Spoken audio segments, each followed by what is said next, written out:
Have we ever met, sir? Hell no.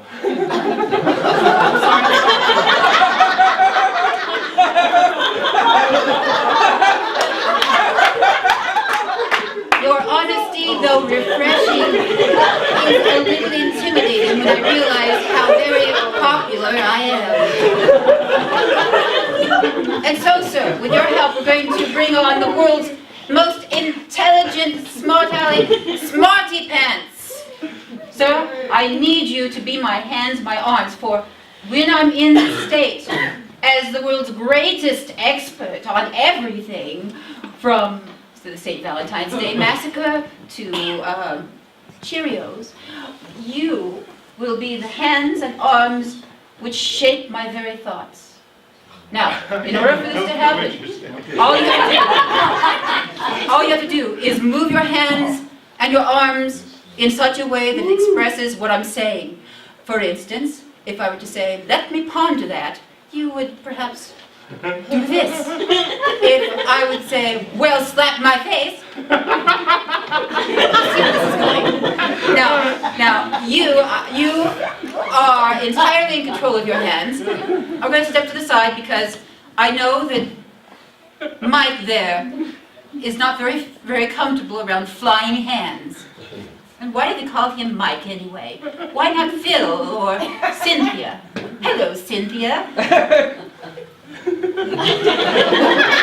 Now, the world's maven of mayhem, the most intelligent actuator of knowledge known to the history of Western civilization, if not the Kubyat, I don't know that word because I'm not yet that person. Or that the expert on everything, answer that question and more. Introducing Smarty Pants. Hello, I am Smarty Pants, world maven, able to answer any question put to me and enlighten the world on everything from chocolate to Cincinnati and why the river burned 35 years ago. But don't answer that question because we'll plead the fifth. And now, any question? Yes, a question already. We have a question. I saw a hand. A question. Yes, ma'am. Yes, a question. Why does a damp sponge absorb water faster than a dry sponge? Why does a damp sponge absorb water faster than a dry sponge? First, a little background for you. In 1735, when the dugout canoes of the Shoshone were modified by the British for use along the various passageways of the East, they discovered that a natural bark, which was very porous, served as an excellent flotation device. And floated without a care down the Cuyahoga. They lined the holes of their modified dugout canoes with this porous substance, which they referred to as porous substance, until someone came up with the idea, why, we could call it cork, or, oh, I don't know, sponge. And it worked quite well for a few hours until the porous substance, known as cork or sponge, that was later appropriated by people who were taking animals off the floor of the ocean. And we won't go into that right now because certain rights have been expunged, let's say. But they discovered that the dry cork became increasingly wet. And as it became increasingly wet, it was less dry.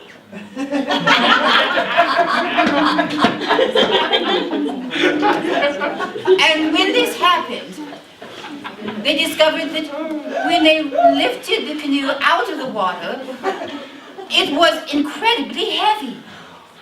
They thought it was magic. Magic, I say. But it wasn't. It was because the sponge, once it became wet, could absorb more water than the sponge that was not so wet. We don't understand the exact physical phenomenon, but I believe that it has something to do with long-term memory and Cheetos.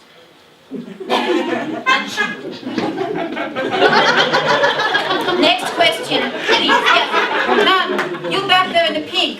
Yeah, that guy behind you's having way too much fun. Are you sure you can trust him that close to, chest area? I know how to pass this through. I hear you're having way too much fun. What was the question? So that guy behind you is having way too much fun. Can you trust him that close to your chest area? Or do you need him to slap his face? Would Smarty Pants feel at all threatened by having hairy, mannish hands so close to my awesome bosoms? Well, let me revisit my history, if you would. In 1985, during my prepubescent period, I discovered that while there was a propensity for hairy male hands to approach my increasingly awesome bosoms, I discouraged it by stating very firmly, "Stop that, you pervert." It usually worked quite well, and so I tried very hard to telegraph through physical phenomena, through body language, and through my wet, succulent tongue that such behavior would not be appropriate in this venue.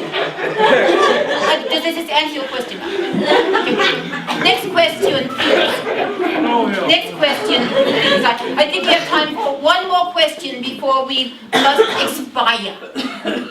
One more question on anything. Life, liberty, happiness, Lincoln, Charles Darwin and their similar birthdays, the semblance of Ricky Lake for Johannes Sebastian Bach.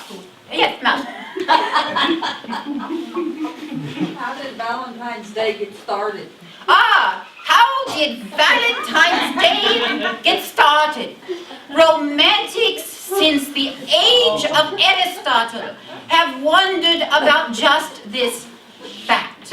It began with a lowly peasant named Saint Valentine, who was taking his animals to market. And people would ask, why is your name Saint Valentine? Why not just Val or Time? And he said, well, I used to have a Saint Bernard, but the dogs were not very popular, and Bernard was not a very popular name in my village.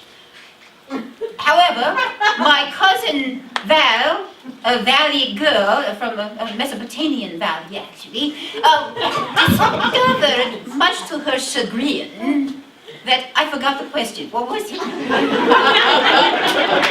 Thank you so much.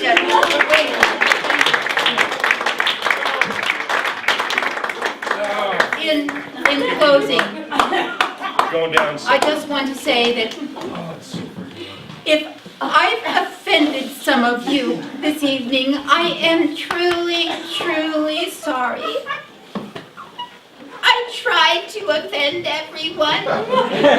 Thank you. And now here is the illustrious Stephen Hunt. Keep it going for Rachel Kaub, everybody. Was that great fun or what? Woo!